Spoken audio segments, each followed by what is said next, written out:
কম জ্বালাস নাই, কথা ঠিক কিনা বলে? বন্ধুরে আমার, রাগ করে লাভ নাই, চলে পুড়ে লাভ নাই।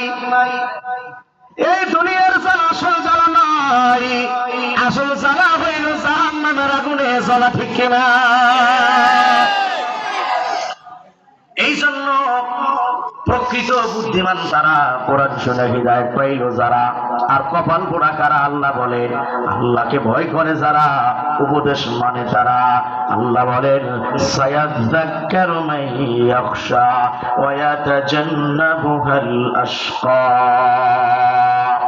আর যেগুলা হতভাগা কপাল পোড়া, যেগুলা কপাল পোড়া, এই কপাল পোড়ারা উপদেশ গ্রহণ করে না। আল্লাযী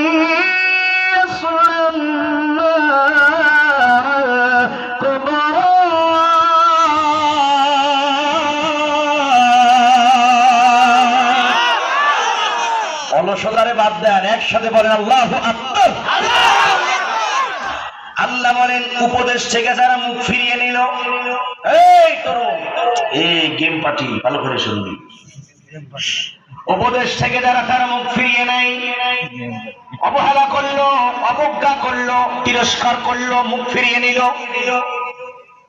গুরুত্ব দিল না, আল্লাহ বলেন তাদের জায়গা হবে জাহান্নাম। কোথায় বলেন? কোথায়? আশপাশে বইসা আমারে গালি দেয়া কোনো লাভ নাই। তুমি আমার যে গালি দেবে ভালো করে জানি, কারণ আমি শুধু গালি খাই না, আমার জন্মের 1000 বছর পূর্বে হক কথা বলার কারণে নবীরাও গালি খাইছিল, কথা ঠিক কিনা?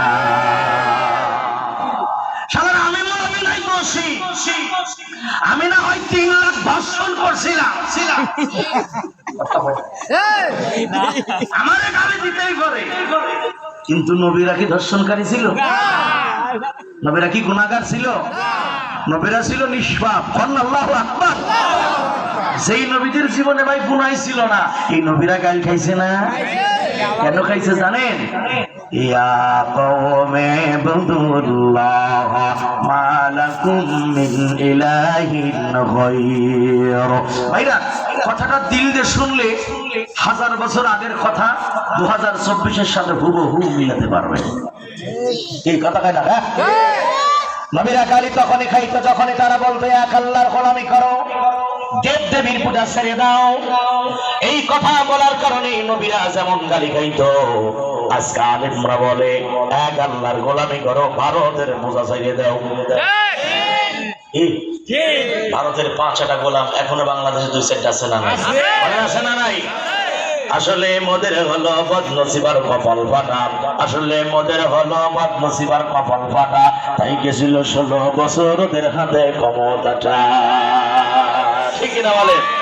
দেশটা নয়তো কারো বাপের বেটা করবে মনসা গেলে যখন যেটা বীর পুরুষের মতো বলবে এই জমিনের আসল মালিক জনগণ না আল্লাহ।